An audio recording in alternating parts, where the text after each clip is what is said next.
Hello and welcome to the channel. I will tell you interesting scary stories from Reddit and not only. Do not forget to support the author of the story. I will leave his credits in the description. I also hope for your support of my channel in the form of likes and comments. I really appreciate it. Get comfortable in your bed, put on your headphones, and turn off the lights. It's going to be a night of nightmares. We're starting. I clamber down the rusted metal ladder, my shoes echoing around the cavern walls, and with a grunt, I jump down from the lowermost rung to the pile of trash and scrap beneath, my flashlight passing over the steaming, humid heaps in the darkness. Yes, I'm a madman. I get my kicks exploring my city's sewer networks. It's gotten to the point now that I know the waterway system like the back of my hand. I'm not in any danger, and I'm not going to get suddenly flooded out and washed away like in the cartoons. That being said, however, I've gone a little deeper than normal this time. I just couldn't help myself. I mean, come on. A secret door tucked away in the shadows of an underground alcove, way out by the far edge of the city's sewers. I just had to go down. The first time I tried, I opened the door and saw the ladder and chickened out. Same story with attempt number 2. But here I am, third attempt, and a week later, down at the bottom of the ladder in question. Lower than I thought it was possible to go in this secretive underground cavern. Batman? You down here? I call out into the gloom, and my voice warbles and echoes through the darkness, bouncing off the rock walls and the cracked remains of the concrete beams. A poor attempt at a joke. I swallow, listening as my echo reverberates further and further away. Water leaks and drips from little rivulets in the ceiling, which is to say, the rocky roof of this enormous cavern. I think I can hear it streaming somewhere nearby as well. I can't see it though. I see nothing but ruin, mountains and valleys of flood-streaked scrap metal, of a black, tarry sludge-like substance. I see broken segments of pipes, old tires, all torn up and damaged, and I see other stuff too, splashes of color here and there, smashed up segments of old carnival rides, a piece of a carousel, a section of what might once have been roller coaster track. Hell, there's all kinds of mad junk down here. I snap a few pictures. Whoa, this place, man, I murmur to no one, casting the light of my beam through the darkness. Far away through the cavern is a heap of junk, adorned with little lights, flashing, blinking reds and blues. In the shadows, it looks like some kind of massive, shadowy skeleton, and my curiosity bids me head on over. I climb across the piles of junk, careful to take the surest and flattest paths possible to minimize risk, crossing over girders and bridges of rusted metal panels. I pass by a series of tanks, all faded and old, and burned by the look of them. Not sure how a fire could break out in a place as dank as this, but they're burned all right, charred and blackened by smoke and flames. I scan the flashlight beam across the ground, and half submerged in gunk, a pale, faceless corpse stares back up at me. I shout out in alarm and fright, but I laugh it off as best I can, when I realize that the corpse is nothing more than a dummy, a mannequin, or whatever they're called. Jesus, I mutter into the gloom, raising the flashlight a little. The dummy is one of many. Several lie sinking in the gloop at the base of a mountain of debris. Others are buried within it. I take a few pictures, doing my best to calm the beating of my heart, and I continue on along my way through the dark, towards the subtly glittering mountain. Step by cautious step, over and between the desolation, I clamber up a little hill of scrap metal, coming to a sudden, rapid stop as I realize that the floor doesn't go any further, instead giving way to a steep drop and a black, silent lake below. This lake acts a kind of moat, preventing me from getting any closer to the mountain with its surviving LEDs. I clench my jaw and raise the beam of my flashlight across the mountain. The LEDs glow from within a series of dark, interlocked gears and wires, monstrous metal panels, jumbled cogs and pistons, scattered broken pipes, arranged almost in the shape of a massive rib cage, giving a section of the mountain that skeleton-like appearance I noticed earlier. And in amongst it all, I squint. In the center of the mountain is a massive rectangle of metal in faded blue, rusted and scratched and scarred and burnt. "The hell is that?" I mutter, stepping right up to the edge of the hill of scrap. There's a word emblazoned across the side of this metal blue box. The letters are scuffed, but I can still just about read them. I think they say, "Tommy." "Tommy?" I whisper. Then louder, "Tommy? What you got for me, Tommy?" I don't know what I was expecting with this question, to tell the truth, but what I was not expecting was an answer. A deep, low groan rises up from the mountain of metal before me. Cogs and gears begin to whir, and the LEDs flash from red and blue to yellow, one by one, like little fireflies in the darkness. "Madison?" rumbles a voice from the mountain. Cold fear stabs into me like a blade, slicing its way up my spine, and I stagger backwards in abject horror, unable to speak or scream as I crash down onto my elbows, my phone lost from my hand to the darkness. Something begins to emerge from the mountain. At first I see only its silhouette, rising up, pushing aside the scrap and the wreckage with grinding and clattering shards and pistons. The massive metal blue box. It groans, and it twists around. "Tommy?" I whisper, my throat dry and cracked. "Madison?" says the voice. "Madison, is that you?" The massive blue box is the machine's body. It cracks and spreads out. It raises itself unsteadily up onto enormous, clanking metal legs. 8 spindly iron legs, like a spider. It sends out a rumble through the shadows, blinking yellow LEDs shivering into life across its monstrous form. I may have lost my phone for now, but I still have my flashlight. I fumble for it in the dark, grab a hold, and flick it back on in a shaking hand. The beam lands on the monster's face. A protruding circle of gray juts out from the front of the machine. A grin has been carved and painted into what looks like hard, chipped plastic. A nose, too, carved into this material. But the eyes are gone. There are only 2 hollow tunnels of darkness, stuffed with wires and blinking LEDs. "Madison, where are you?" murmurs the machine, its grin unmoving. It rocks from side to side, adjusting the position of one of its many legs as the last shards and clumps of ruin and wreck tumble from its side and down the mountain. Some of the pieces clatter all the way to the base and splash in the water below us. It looks like a train, this monster. Perhaps it was once designed with an appeal to kids in mind, but now it's nothing more than a nightmare, come to life. "What the hell are you?" I croak out, frozen to the spot.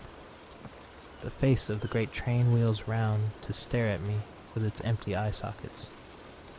"Are you Madison?" the train asks. Its voice is high-pitched and feminine, like a child's, with a deep, rumbling metallic undertone. It reverberates through the gloom of the cavern, echoing away down into the darkness in all directions. No, I stutter in reply. "My name is Peter." "Peter," warbles the voice of the great train, both high and low in its tones. "Do you want to play on the train, Peter? Madison loves to play on the train. A chill shivers across my skin. I find the nerve to rise unsteadily to my feet. Play? I repeat. The train? What happened to you? Tommy, is it? What are you? Tommy. The train creaks, lifting its face up towards the ceiling. Yes, that sounds right, I think. I am Tommy? Tommy will save. Tommy will save. Tommy. It's okay. I'm just a visitor. I like to explore. I shake violently, but hold my ground, trying now to avoid any sudden movements. What happened to you? It's hard to remember, Peter, sighs Tommy the train. I remember being sad. I remember wanting to play. I was supposed to drive children around the tracks. It's fun. It would be fun, they said. Tommy was going to save them. I don't remember. The memories are all mixed. There is a deep, resonant misery in this creature's voice. It tugs at my heart and simultaneously turns my stomach. There was a fire. There were flames, darkness. And then I was down here. I've been down here for a long time, Peter. A long, long time. I made the tracks for you. For the children. For Madison. I'm not a kid anymore, Tommy, I say gently. I don't think I'd get the same fun out of the train ride that kids would do. I cast my eyes over the train's terrible legs. One of them twitches, 3 of them move, and the train inches a little higher up the mountain. Clambering just a little closer, its body grinds and creaks and whirs. Maybe I could go and get some kids for you. I'll go find them. I'll leave, but I'll be right back. I inch backwards, taking a retreating step. My foot knocks into an old spring, and it tumbles down the hill behind me, landing into a pool of gunk with a sickly splash. The train twitches and judders forwards, and I suck some damp, stale air in through my teeth. No, he says simply. Then, louder, no, that's what he said. What the man said. He left and never came back. Who, Tommy? I whisper. Who said that to you? You can't leave me. Ride the tracks. You have to play, Peter. You have to play. Yellow light flashes in the ruins of the train's eye sockets, and it hauls itself up to full height. In a motion of surprising and sickening speed, it leans far forwards, way out towards me, using 6 of its legs to anchor itself on the mountainside. There isn't even time for me to scream. Tommy reaches out one of his legs and roughly shoves the metal panels upon which I stand. They are sent tumbling out before me and down into the water, and I am knocked violently backwards, falling, crashing down with a thud and a sharp jab of pain into some kind of rudimentary cart, like a mine cart. I clamber up to the side and peer over the edge. There's barely even enough space for one person inside. The cart is on some kind of track. The wheels attached are all of different makes. I watch, dumbfounded as Tommy uses his leg to clear away the debris on the tracks. Tommy, I shout out, wait, please. But the train does not. A circle of lights flash in the mechanisms of his cracked and broken body, and the same circle of lights appear from the mechanisms of the cart. What? No, wait. I try to clamber out, but I'm too late. Tommy pulls back, retreating to the top of his mountain of junk, a black silhouette in the darkness, as the cart is lurched into life, lurched forwards, down the side of the hill towards the water below. Ah! I scream out, one hand on my flashlight, the other gripped with white knuckles to the rim of the cart. The air rushes past my face, and I shield my eyes with the flashlight as the cart hits the water, and it splashes up and out in all directions. The cart does not sink, however. It is carried hastily and chaotically along the river and submerged tracks, heading to a dark, grim tunnel through the wreckage. No, I shout out.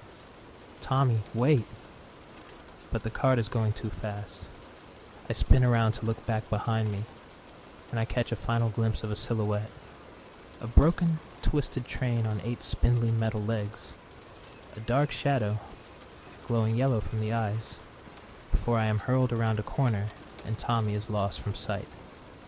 I swear and curse in alarm as the cart is violently carried around on these chaotic rails, up and out from the water with a splash of dark spray, through the rock and the concrete to caverns unknown, whistling and whirring through the darkness, my hair blow back from my forehead. Jesus, Jesus, I mutter again and again, casting the beam of the flashlight this way and that, getting only the briefest of glances at my surroundings as we tear through them, the cart and I. There's nothing I can do now but to hold on tight and to hope for the goddamn best. We pass through a room stacked high with speakers, all kinds, from the 90s to 2000s. Massive great things with wires spilled from the sides, bow horns and megaphones. I duck as a leaning pole swings by overhead. I cry out loud in alarm. The speakers and wires in here, they've been twisted and reshaped, twisted into the shapes of bushes, of trees, flowers, different colored wires for different colored petals. A voice carries out through the darkness. A man's voice, a voice I do not recolonize. The children love the train, he says, his words like the wind. Madison loves the train. Allow me to help her. Madison. Something ethereal echoes and rumbles through the darkness, and I feel the hairs on my arms all rise in unison. The cart takes us through an arch in the rock, to a room much wider and larger than the previous. The voice cries out behind me, I can save her! Tommy can save her! Tommy! But the words are lost as the rails carry us upwards, upwards through the dark, and leaving the ruin and wreckage on the ground far below. I reel in fright as colorful lights dance and drift across my field of vision. The beam of the flashlight reveals they are connected to various intricate mobiles, spinning and whirring and jolting with grinding gears and sparking cogs near the ceiling, and in great shambolic towers striking upwards from below. What the fuck is this place? I cry out, screaming and gripping tight to the rim of the cart for all I am worth, as it tips over an edge and speeds down. Down like a roller coaster before being carried way back up. My stomach lurches in dismay. The children love the train, Peter, whispers a voice from the shadows. Tommy? I shout out. Is that you? Please, please let me off.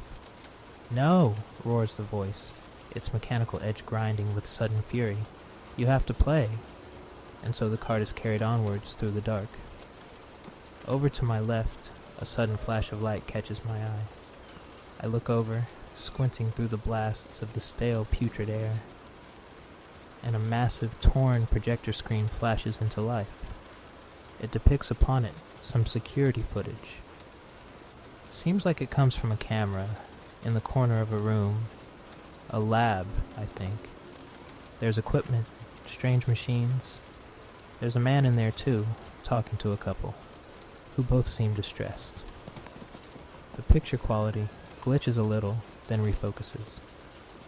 There's a little girl in the room too, though she isn't with the others. She's looking out the window. She's watching a train chunter by, outside, filled with kids her age, all laughing. What can we do? The woman asks, burying her face in her hands, sobbing. Her partner reaches around her shoulder. She doesn't have much time. Is there anything we can do? Anything at all? The man across from them scratches his chin. He has white hair, and he stands tall. There might be something, he says. Something temporary. He is interrupted by the woman, suddenly shouting out at her daughter as the girl is clambering up onto the windowsill for a better view outside. Madison, she shouts. Get down from there. Madison, I shout out. Tommy, are you seeing this? It's her. It's her. But Tommy does not reply. I don't know if he can see or even hear me now. The cart is hauled around a steep corner, and my view of the projector screen is lost. We pass low between hills of scrap, and my eyes widen in horror at what I see. Disturbing, half-formed, broken children. Or at least models of children. Life-size. Prepared with intricate precision, and yet it's like the creator couldn't quite remember what a child actually looks like.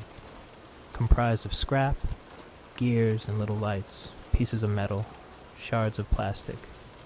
A sickly, semi-translucent, wax-like substance for the skin. They stand still and silent all around. I watch them pass as the cart whizzes between them. They've all been arranged into careful positions to make it look like they're playing, presumably. But many of them don't look like they're playing anymore. I pass by a pair of distorted children, where I imagine they were once both stood side by side. One of them has fallen down into the wet gunk below. The expression on the child still standing is not an emotion I can understand. It's difficult, I suppose, to convey expression and emotion with faces of metal and wax. Did you build these, Tommy? I murmur as the cart speeds along through the dark. I swear I catch a glimpse of one of these accursed children, turning to look at me, twitching its head ever so slightly as we go by. I flinch and fumble with the flashlight, but by the time that the beam is ready, we have rounded a corner, and the chid has vanished. The children love the train, whispers the voice of Tommy through the shadows. Madison loved the train. She wanted to ride. She wanted to play with the others. A shadow creaks and scuttles through the gloom overhead. I cast the beam up into the vast darkness of the cavern, but it lands on nothing but rail and ruin. The cart passes through a tunnel in the side of a mountain of rubble. The air is thicker in here, and little lights flash and flicker in blue. I cannot say for certain if anything is likely to hit my head, but I duck all the same. The visibility, as it is everywhere, is dangerously low. Greater lights flash and flicker into life over to my right. I turn to them, and far away appears another projector screen, a massive one. Occasionally, my view of the screen is blocked by a speeding column of rubble or a pile of debris, but I can, for the most part, see what it depicts. Another scene from that same lab. Wait, no, this one is different. This one is larger.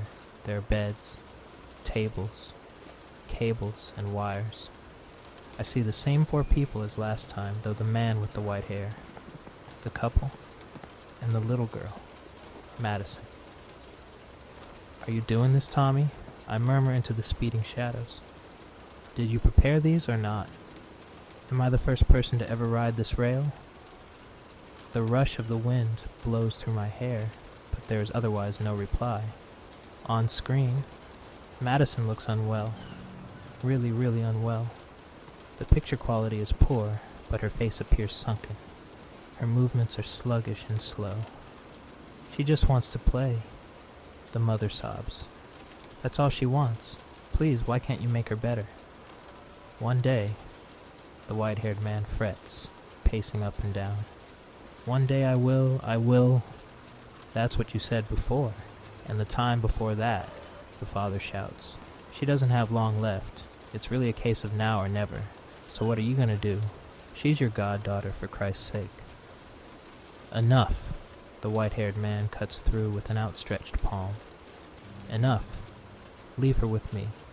I'll be here all night. I'll think of something. I promise. Both the father and mother try to protest, but the white-haired man shouts them down.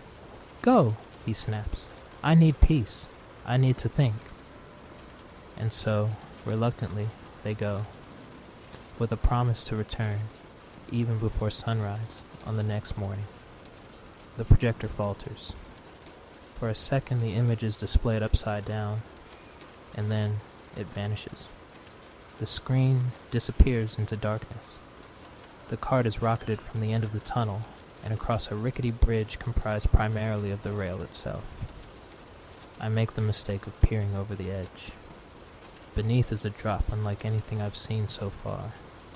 It goes far deeper down than I even thought possible. I see black water, I think, behind layers of mist and fumes.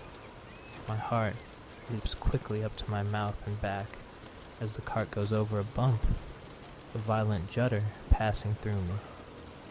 I redouble my grip on the flashlight and crouch a little lower, bringing down the center of weight.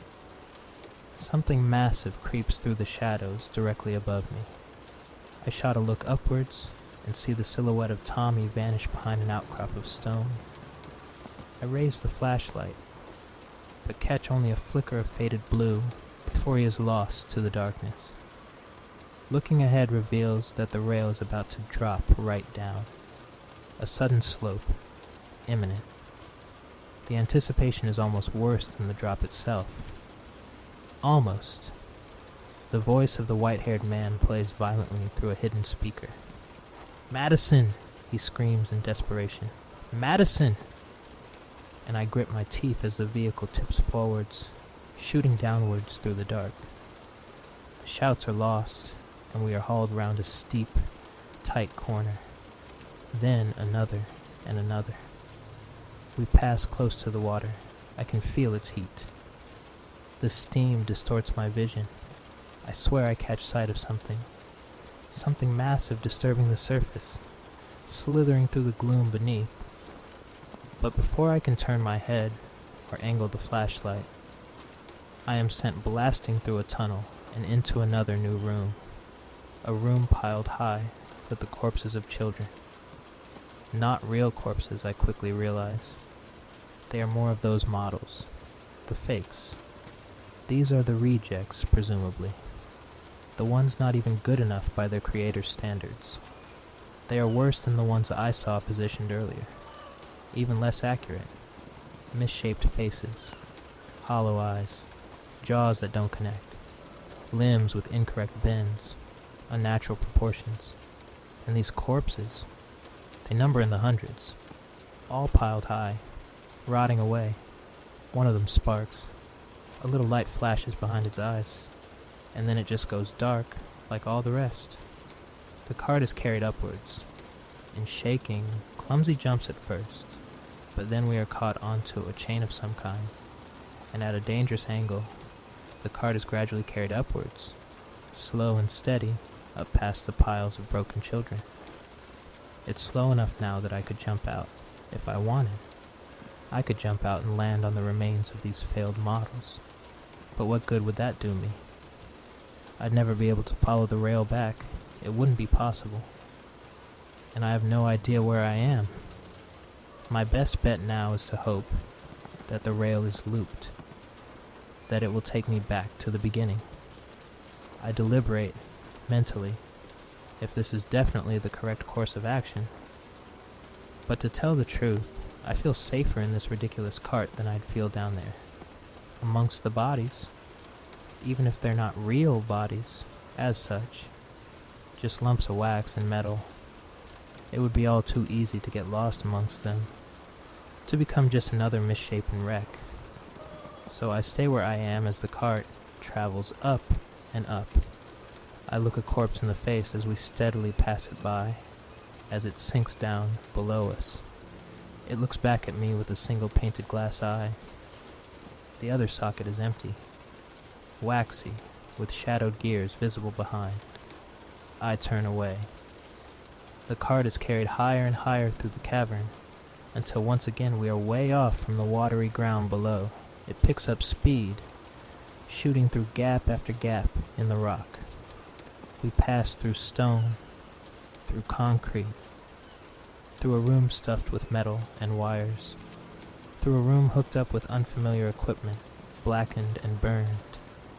It's all a blur, really, one thing after the next, and when once again the cart finally slows, I am greeted by the sight of nothing.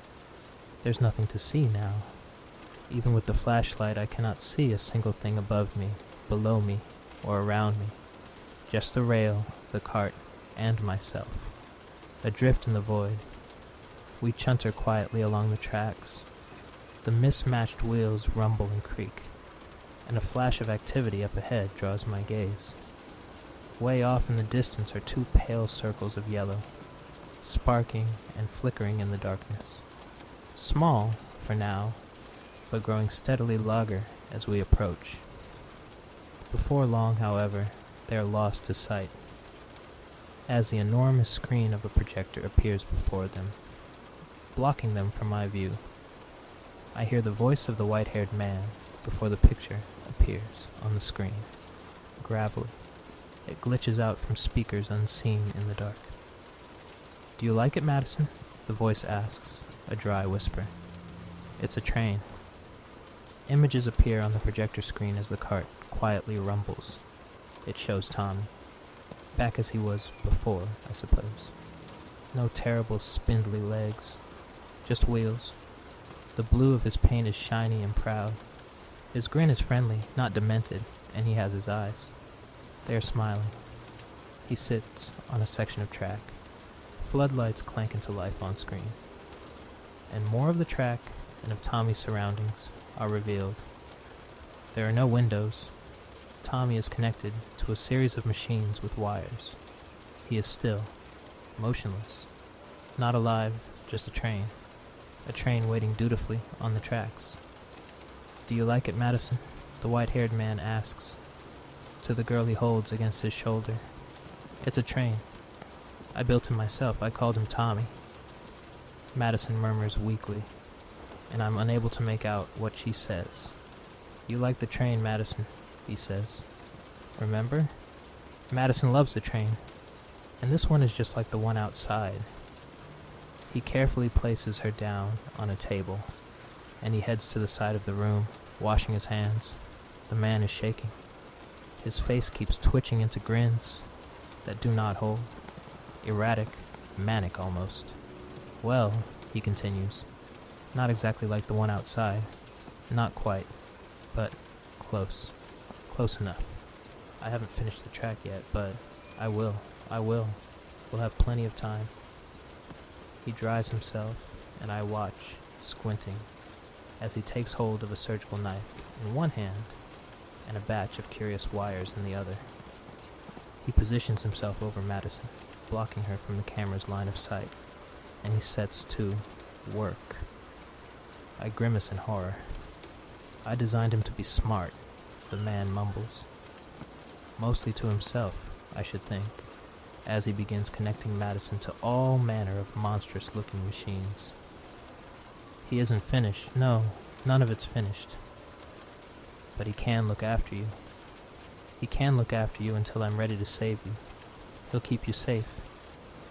He'll take care of you while I fix your body. You can ride the rails while you wait. You've always loved the train." The cart hits a bump, but I scarcely notice. My attention is held with full force by the images flashing and playing on the projector screen. Madison barely moves. She twitches, but says nothing. The white-haired man wipes a sheen of sweat from his forehead. He flips some switches and sits down at a desk, typing some unseen instructions into an ancient, blocky-looking computer. "He'll keep you safe, and one day I'll be able to bring you back. I promise," he mutters, over and over. I promise. He looks at the girl. My knuckles whiten on the rim of the cart. He looks to the camera. Directly at me, the viewer. "I need to disconnect your nervous system now, Madison," he whispers. "No!" I shout out, for reasons not quite known to me. Pure instinct, I suppose. And of course he cannot hear me. The man presses a button, and the lights dim. Something flashes off screen, and the lights cut out entirely. The picture is plunged into darkness, and when it returns, there is smoke and flittering sparks. A siren sounds. At first it plays only the screen, but it becomes quickly apparent that it plays from everywhere, now. I can hear it below me, behind me, blaring, loud, angry. Fire licks at the edges of Tommy's body, at the machinery. It spreads, quicker and quicker. The man tries and fails to put it out. Panels fall from the ceiling. He starts to panic, and his hand is wiped through something wet and flammable. He screams as he tries to put out the flames that leap from his fingers. The man whimpers and turns to Madison. He tries to unhook her from the machines, tearing the wires out of her with reckless abandon. He tries to drag her away, but she's still connected, and the smoke fills the screen. It burns and ripples with shades of orange, of yellow, and of black. All vision is essentially lost. The man cries out in anguish. I cannot see him, but I can hear him, and urgently he says, "I'm going to leave now." His voice wavers. "I'll leave, but I'll be right back. I'll be right back, I promise, I promise." The flames and the fire grow larger and larger, and the picture cuts out. The projector screen fades to black and becomes, as it was before, translucent. Directly behind it, I can see the silhouette of Tommy the train, waiting, yellow eye sockets gleaming down at me. "He lied," Tommy whispers, his voice as it has always been, high-pitched, feminine. He did not come back. "Tommy," I begin, sweat pouring down my back. "Peter," the train replies, cocking its head. "I cannot see. Where is Madison?" We regard each other in cold silence, and after a long, terrible beat, the cart drops. The rail takes a sharp, sudden downward spike, and away through the darkness I go, screaming as I am hauled from side to side through sudden jumping, roaring flames all around. I feel their heat against my skin as I plummet down the rail, as I am carried through gap after gap in the stone, as the force builds against my being. I can hear cries and shouts and further screams, played to me through speakers, but I could not say to whom they belong. The heat intensifies. I scrunch my eyes tight closed and huddle up in the cart, waiting, praying, until at last, when I feel I can bear no more, the flames all vanish as quickly as they appeared. We leave them far behind, the intensity of the flames replaced by the bitter mercy of the stale but cold cavern air, flowing like a healing water across my skin. The cart slows, and this is the final time that it does so. This deceleration will not be reversed. It trundles around corner after corner through an arch in the cavern, until I recognize the place where it began. From a different angle, of course, but it's the same cavern as the one we started in, the one I wandered into after descending the ladder. We pass by the glittering mountain of wreckage, sparkling with leads of blue and of red. We pass over the dark moat that borders it, and I return to the central landmass, if you will, the great island of rubble and trash and charred slabs of machinery upon which I first spoke to Tommy. The cart is slow now, and since I know where I am, I haul myself over the edge, stumbling and crashing to my knees in the trash as the cart continues on along its way. I follow it with my eyes. It looks like it is going to do a wide loop, possible passing beneath the further arch, before returning to the exact place in which I fell in. I take a second to catch my breath, slow, deep inhales and exhales of air. I turn to look behind me, back to the mountain of wreckage, and right there, directly behind me and towering above, is Tommy. Distorted and humorless grin locked in place.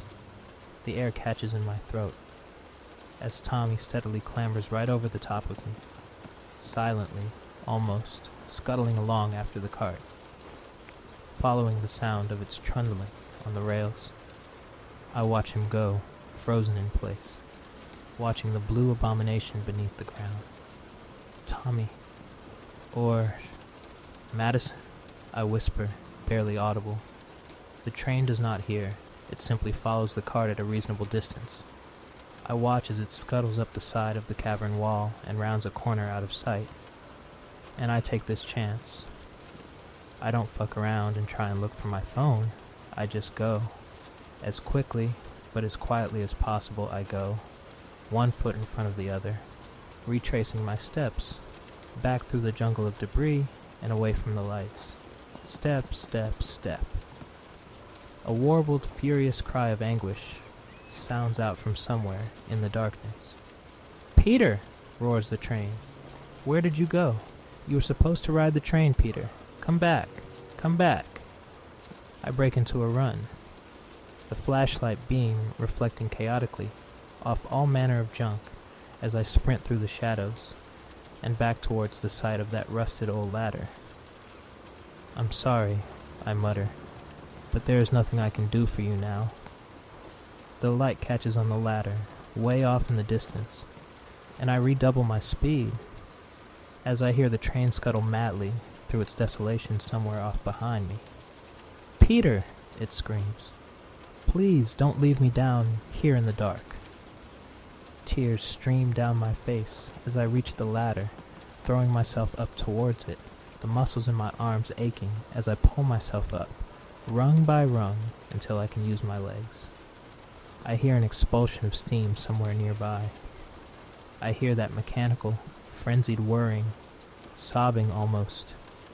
I hear rage in those gears, and I leave the hell of the cavern below me, scrambling up the ladder rung by rung until I return to that door in the side of the sewers. I haul it open and run the entire way back. Legs burning, I don't stop running until I have left that twisted world far, far behind. But all I can see as I run, even once I've returned to the neon and rain of the city above, are the faces that were shown to me down there in the dark.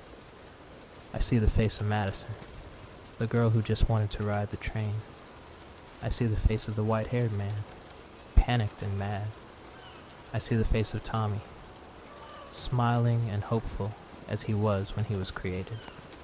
And I see what became of that face, broken and hollow.